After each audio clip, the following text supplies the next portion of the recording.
Okay, I'm going to lay some new hoof information out here on you. Uh, it's a pattern that I'm starting to see, and a lot of you may have noticed that I haven't been putting very little hoof videos up on YouTube, and I completely shut down my barefoot horse page on Facebook. And I'll tell you why. Ignorance. A number one reason. For one thing, I'm sick and tired of people that are so ignorant that they're going to tell you something. And I've said this before, if you got some information, show me and prove to me that what you're telling me is true. The other part about ignorance is, I'll tell you what kind of percentage I got and how I'm coming to these conclusions. It's because I pay attention to what's happening. I tell a lot of my customers when I see something isn't right, I tell them. You'll get some people that listen, hear what I'm saying, but don't do anything about it. That's just being ignorant. They want me to adjust the trim for lack of what they're doing. So let's just say I got 100 customers, right? Out of those 100 customers, I've got five. Five that will help me prove this. 5 people that are committed. 5 people that do what I tell them. Not just stay on a 6-week schedule. If I tell them something needs to be addressed, or I tell them to monitor their hoof, they do it. They give me feedback. I can't prove these things on my own. Yes, I have a couple horses here that I'm going to work on because I have 2, and I'm not going to get into it because I'm going to do video footage on both of them. And I have video footage on all of this stuff. So I can prove to you and show you that what I'm telling you is true. But now this new aspect is what I'm seeing, and this is a pattern. And you know, I can only go and I only put out the information that I know. I know for a fact vaccinations have caused problems with horses' feet. I've proved that. I've told people that milk thistle is one of the easiest things to fix that problem. It's simple. That's the other thing I want to say. KISS. Keep it simple, stupid. Because if you don't, you can't prove anything. So if you're putting a bunch of different variables into a horse at one time, you can't come up with a logical conclusion. It takes a lot of time to prove these things. So that means you try this. How's that working? Is it working? Okay. You move on. But if I put 3 things into a horse, and yes, it comes out right, well, what kind of recommendation can I make other than the fact of, oh, put these 3 things into your horse? You might be putting, or just 2 added expenses that you don't need. Or maybe just 1. It's still an added expense. So, and I'm talking ignorance with veterinarians, horse owners, and I kind of mentioned it a little bit in my last video about whatever the hell I don't even want to think about that anyways, but reality was the last video I did. I mentioned that a little bit because I'll go in there and tell somebody and tell somebody and tell somebody and nothing gets addressed. And I'm going to cut that horse to where I know that horse should be able to deal with it. But if it's not a healthy horse, it won't. Eventually, I'm going to cut that horse. I don't care, because I've been telling you, showing you, and explaining to you what will make this work. And if you do it gradually, the horse will be much less uncomfortable if the horse isn't healthy. So what I'm telling you, and where I cut a horse's toe back to, if on a healthy horse will never ever have a problem with this. Never. So if you're having a little thing where milk thistle will cure it up and you don't put the horse on milk thistle, or you don't keep the toe backed up a little bit in between trims, you haven't done anything. You're ignorant. So if I sound like I'm a little pissed off, I'm very pissed off, because I've lost a ton of business over this. Because I've told people, I try to show people, I'm just sick and tired of ignorance. Because doing the same thing over and over again, expecting a different result, has gotten me nowhere. So either I just flat out tell them off, or I cut the horse back to where I know I could. The horse gets sore because it's not a healthy horse, and the vet comes in, and because they're so knowledgeable, the easiest thing for them to say is, well, he cut the horse too short. Boom, your ass is fired. So I really don't care if I totally go out of the horse trimming business. I know one thing, I'll have 5 customers left, for sure. Plus my own horses. That's how fed up I am with this. And that's why I've stopped putting the videos on YouTube, and I'm putting very little information. The rest of the quality information, I have it all. I have it all on DVD. So what I'm going to tell you here a little bit more is Lyme disease. I'm starting to see a real pattern here with Lyme disease. This is something that's just recently come up, but I've seen way too much of a pattern here of horses that I've trimmed. A couple of horses here, one is having a problem, the other one isn't, but these 2 horses, I've been trimming them for 9 years. It's not like I don't know where I cut these horses to all the time. I cut them to all the same thing.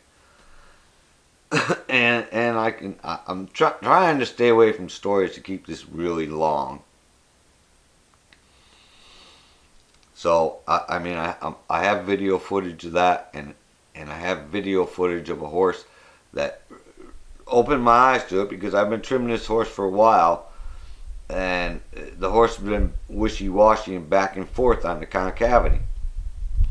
Well, all of a sudden these people recognize that this horse has got Lyme disease, even though it didn't, like I said, the feet been going back and forth, never got into a real big, seriously lame horse there. But the horse got treated for Lyme disease, and oh my God, that horse's concavity and his foot went absolutely perfect in 6 weeks' time. So that said, whoa, wait a minute, but you can't prove anything with one horse. And so, like I said, I'm not just letting this out there. Since then, I've had a couple other horses with Lyme disease and a couple different hoof problems that I'm putting all this together. But just being a farrier and just seeing the horse once every 6 weeks, it's very hard for me to prove all this stuff. That's why those 5 customers that monitor their horse's foot, they can tell me exactly what's been happening over the last 6 weeks. They know, because they're in there monitoring it. That's what's going to help prove this. I can't prove it on my own. Yes, I have a couple horses here that I'm going to treat for Lyme disease, and have them checked for Lyme, and if it need be, I'm going to treat them for it, because I've tried some of these other things, and yet still the hoof is not coming into shape. Well, and of course you get the all knowledgeable barefoot trimmers, when they're lost for knowledge, they say diet. I did it for years, because that's what we've been taught. But I'll tell you one thing, diet is one of the hardest things to prove. It's the most complicated. Yes, on the obvious foundered horse, You know, too much grass, very easy, simple fix. But if you got one of those rarities that you're just not having success with, a lot of people, the ignorant ones, refuse to even put a horse on milk thistle or do the monitoring that they should be in between. Even though I explain it and I show them, when it's right, all these things will fall into place. When something is wrong with an unhealthy horse, it's just going to be do the same thing over and over and over and over again and having the same result, which is insane. So, the other thing with Lyme disease is now all of a sudden they've discovered right here in the Northeast, the United States, New York, Vermont, you know, that these ticks are carrying another disease on top of it. I haven't even tried to look at that. I mean, the Lyme disease in itself is traumatic enough. Not without these. Now they're finding out these ticks are carrying another disease too. And the other thing is with Lyme disease, the veterinarian's got a new treatment.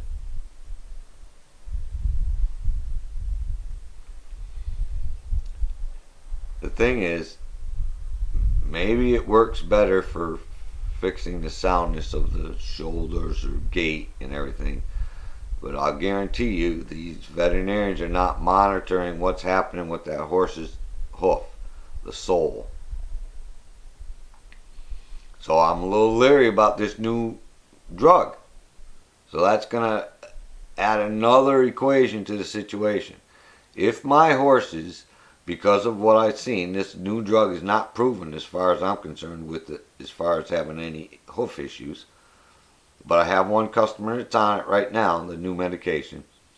I know for a fact the doxycycline has worked and it hasn't had any effect on the hoof. So if my horses have Lyme disease, the two horses I'm having problems with here, if they have Lyme disease, they're going on doxy. So, I'm going to get down to the brass tacks. And I'm only going to show you diagrams. Like I said, I have actual footage of a real horse's foot. But because of the naysayers, I don't want to hear any comments from any dingbats. You know, that this, that, or the other thing. If you've got some information, put it on video, show us and prove to us. Otherwise, keep your freaking mouth shut. So yes, I'm pissed off, frustrated, and everything else. So I'm going to show you something here. Got a little bit of a light cast on the damn thing. So if you look at this first diagram, it's pretty much a perfect hoof. You'll see how you got perfect flow. And this is what you want to watch for. That flow should be nice and smooth, right from the toe right back to the apex of the frog. Your frog, a good healthy frog, should be up, and it should be damn near at this type of angle in relationship to the horse's foot. You know, a good healthy frog, you know, like I said, this is only drawing, so frogs vary in health too, so you can't totally rely on it. But if you know what you're looking at and you know you got a good healthy frog, you can tell by the frog's angle. That will help you a lot adjust that foot need be. Now I'll go to what you're going to see in a horse that's unhealthy or starting to have problems. Or you've been trimming for a long time and you're getting concavity in the very front. So you see how this flow comes down, you got pretty good concavity, the flow is good there, and all of a sudden you get down here and it goes flat right back towards the frog. Well, that horse is not healthy. It's having problems. So like I said, you monitor these things, use a little bit of whatever you think could be the problem. You know, I give little recommendations. Like I said, milk thistle's the easiest thing to detox a horse on, and it does it relatively quickly, within 3 or 4 weeks or so, you'll start to see some changes if it's going to happen. And I'll get on to another aspect of that too. What to look for. So I'm just going to move on. We'll stay on the concavity issue for a little bit. Now, you're moving on to this. When you see something like this, with a very abrupt jump in the front, let's say you had this, and then all of a sudden you get this, and the flat is longer, and you got a very abrupt jump in the front. So yes, you've got depth here, but you don't have that nice flow. You're getting into some serious trouble here. It's a good possibility that more than likely you're going to abscess, somewhere towards like 10 and 2 o'clock within this flat spot. And you might even find that if you push on the front of the frog here, that the horse is sensitive. That's because the horse is actually starting to sink. And sometimes it may just be an adjustment the horse needs to make the abscess, and everything will be okay.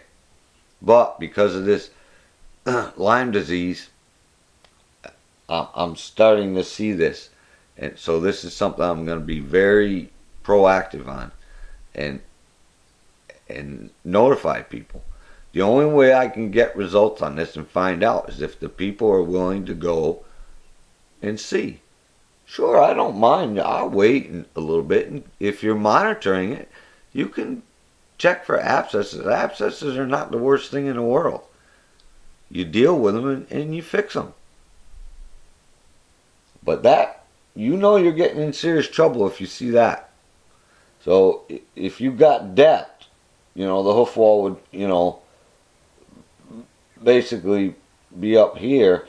You have depth, but you have a very extreme flat and a very extreme jump in the front. So your concavity doesn't have flow to it. You're getting in some big trouble here. Somebody better start monitoring that horse. And they should have been monitoring by now.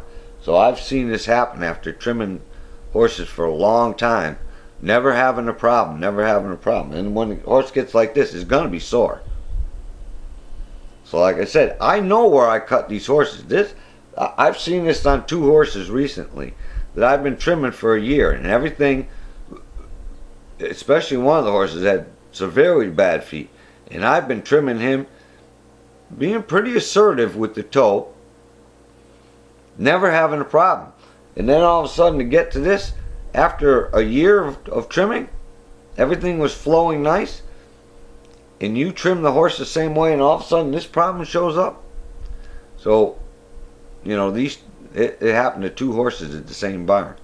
So, these 2 horses we're going to have looked into for Lyme disease.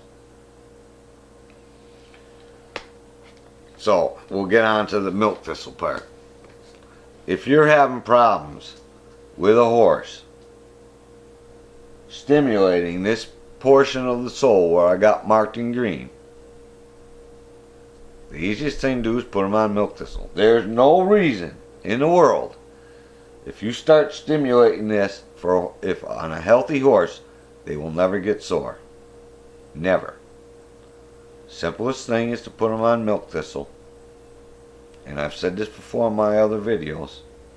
A lot of times that will clear things right up. Boom.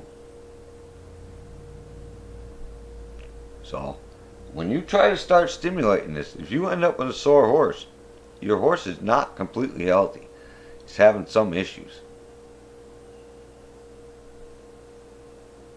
The other factor is, when you're monitoring, even though I've explained this to people when I'm trimming, front foot, if you got hoof growth in the front, your hoof wall is thicker in the front and tapers back here, that's because the horse is stimulating his toe more than he's stimulating anything else. So you got a couple things going on here. You either have, I'll say that on this foot because I drew it both ways. That horse is stimulating his foot because of two things. Either the toe is too long, or you got an unhealthy frog. The horse is uncomfortable landing heel first, so it stabs its foot and then puts its heel down. You're gonna grow what you stimulate. So if that horse is touching toe first, this is what you're gonna get.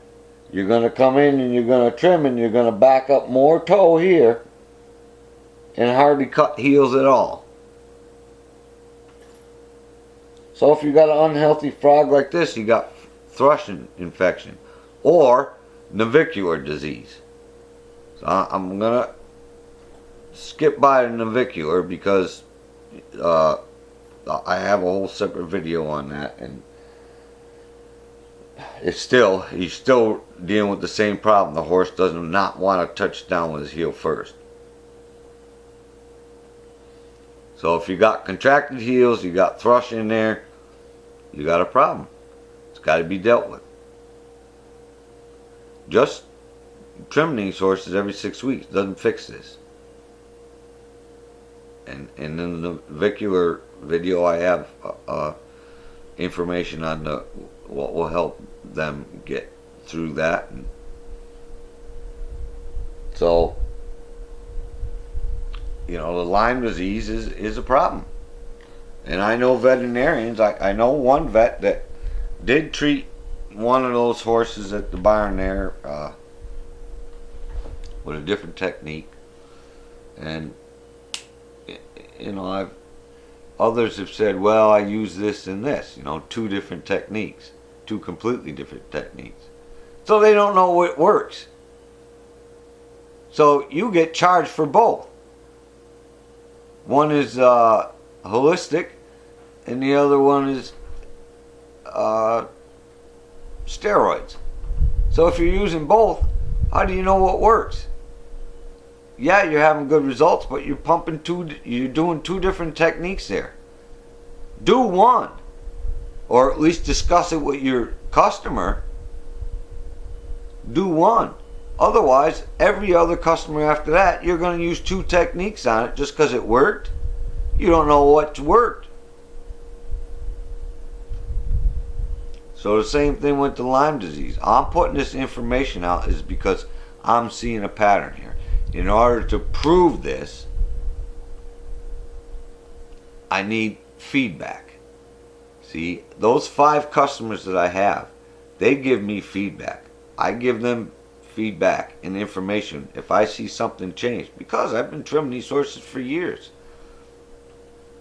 And 5% is pretty poor. So if I had 100 customers and only 5 are giving me feedback and only 5 are monitoring their horses, it's hard to prove a lot of stuff. It takes a lot of time. And because I'm trying to be helpful and I run into ignorance more than I run into positive attitude and saying, hey, that could be helpful information, I'll start paying attention more to my horse's foot and help me prove this theory. So I'm only telling you what I'm seeing, and it's not just with one horse. It's enough horses now that it needs attention. People need to start paying more attention to this. Don't just blow it off. Nobody knows better than the owner or caretaker of the horse. And no one can give more feedback than the person that has the opportunity to look at that horse's hoof a lot. But you have to know what you're looking at. Even though I explain it to 100 customers, only 5 pay attention and actually do it. So I get positive feedback from them. Don't give me any negative feedback. You got some information, put it on video and show it to us. Thank you. Now I'm calm and I'm going to put this information out there. Have a great day.